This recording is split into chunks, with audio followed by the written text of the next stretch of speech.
Sony may have ended production of the PlayStation Vita in 2019, but the system lives on thanks to some amazing talents in the homebrew community, and this story is truly the result of an incredible piece of work, not only just for the Vita scene, but the reverse engineering community in general, and one that I'm truly honored to cover for you guys on the channel. Grand Theft Auto San Andreas is running on the PlayStation Vita, and it's being released today. Now, I've spent the last week installing and playtesting the game on the Vita, and it's absolutely incredible. Now, before we proceed, of course, this requires you to have a modded PlayStation Vita, but in this day and age, why wouldn't you have a modded PS Vita? Every Vita out there needs to be modded. They're very easy to do, and if you do own a Vita and you're not sure what you want to do with one, then go ahead and check out GTA San Andreas on your modded Vita. Now, in case you have not been following this story, GTA 3 was reverse engineered some months ago and appeared on various devices, notably the Nintendo Switch. In fact, I covered that story on the channel and played around it with myself, and I was impressed with what I saw. Vice City was next to release on this thanks to similar reverse engineering efforts. And there was a recent port to the PlayStation Vita of that, thanks to TheFlow and homebrew developer Rinnegatamante. And now the wait is over because, once again, thanks to both of those guys, the original GTA 3 trilogy is available on the PlayStation Vita. San Andreas looks and plays superb on the Vita, and you do wonder why it never came out in an official capacity. Clearly, the Vita is more than capable of running the games. And look, it would have sold millions. So I talked to TheFlow in some detail about this port because I wanted to get a technical deep dive analysis on how this all went down. As someone that's obviously a developer and a homebrew developer, I definitely had some interest in this particular story. And I want to know more about the work behind the scenes. So he was very, very gracious in giving me some information about what all went down and how this all came to be.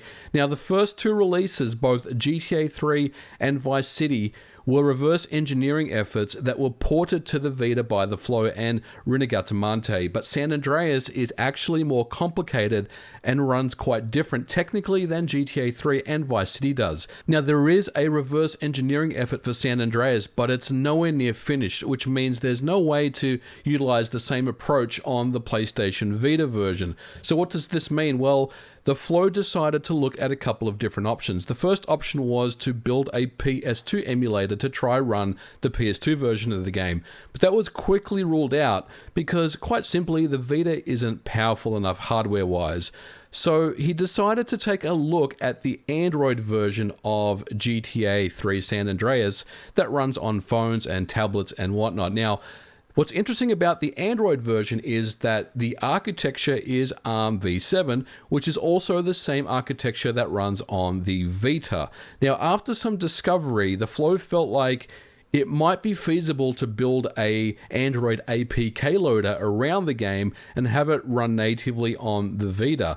And this particular idea took him about 4 days to develop, and he was able to get a proof of concept up and running with some basic rendering happening, which means that this idea was actually something that could work. Now, if you want a even deeper dive in how this works, TheFlow sent me this information. He says, the game is compiled to native code, meaning that it generates a .so file, which is just like a ELF format, though the PS Vita natively only supports loading its own ELF format.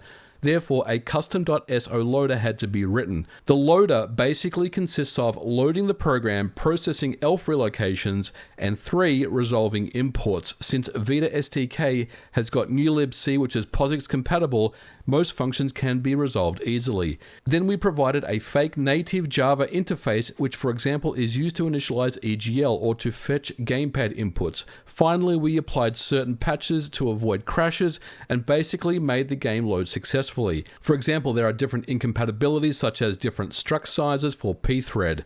Using pthread implementation as is for the PS Vita would corrupt memory and result in a crash.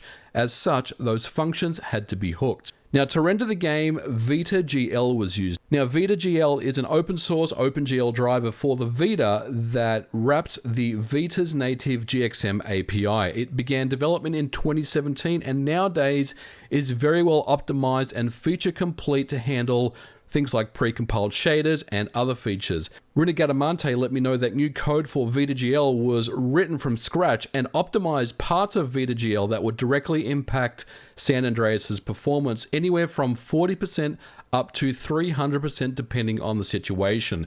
Now, Vita Gl is a very, very awesome piece of homebrew for the PlayStation Vita. If you are looking to develop games, homebrew games, or port things to the Vita, Vita Gl is definitely something that you want to take a look at. Now, linking the game with Vita Gl wasn't enough either, because Android has shaders. Now, the Android shaders utilize GLSL as its shader language, and the Vita has a GC format for its shaders, so they needed to be ported over to the Vita's shader format as well. But once all those pieces were in place and the game was up and running, patches were applied to fix up some things and to improve some performance. There was a note here that they removed specular lighting on pedestrians, and they also fixed some broken facial animations and expressions and re-implemented camera controls in the planes and the helicopters. Now, I asked about performance, and it runs really well. As you can see, it's anywhere from 20 to 30 FPS depending on what's going on. Now, when I asked about how did this game get so well optimized, simply I was told that the Android version of the game was developed by Wardrum Studios, and it was already pretty well optimized as it is out of the box. And with Vita Gl being so fast, then both of those two things, the marriage of those two things, really just meant that it was always going to be running really well on the Vita, on a stock Vita anyway. Now, of course, you can also overclock the Vita for more speed, and you can do this, and if you choose to do so, you'll definitely get a better experience overall. But for me, my gameplay experiences is I don't really feel like it's necessary to do that, but of course, the choice is up to you. Now, I will say that setting all this up is a little complicated, and there are some steps involved, but on TheFlow's GitHub page, there are step-by-step instructions. And now I followed these and I was able to launch into the game just fine, but just keep in mind, there are some steps that you have to take. Now, I do own the game on my Android device, so for me, it was pretty easy to set up, and I was quite familiar with a lot of the the terminology that was being used in this particular guide.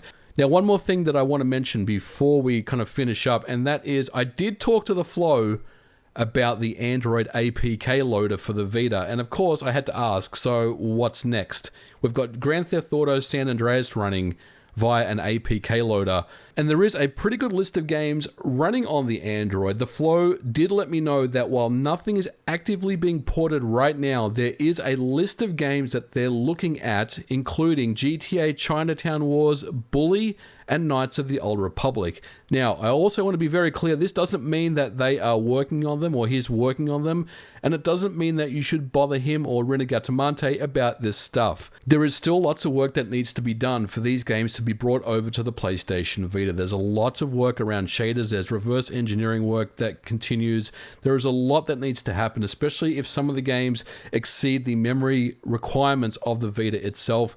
In some cases, it may not even be feasible to actually bring these games over, but it is exciting that this Android APK loader will potentially be used in future progress. And I will definitely continue to follow this story for you guys, but once again, I do want to say that GTA San Andreas for the Vita is out right now. Grab it, download it. I've got a link to the GitHub page in the description below, so check it out, enjoy it. And you want to give a huge thank you to TheFlow and to Rinnegatamante. I will leave links to their Twitter pages in the description below as well. And give them a huge shout out and give them some love for this, because this is an absolute amazing, amazing piece of work. Well, guys, I'm going to leave it here for this episode. I hope you enjoyed it. Let me know what you thought about it in the comments below. If you liked it, leave me a thumbs up, and I'll catch you guys in the next video. Bye for now.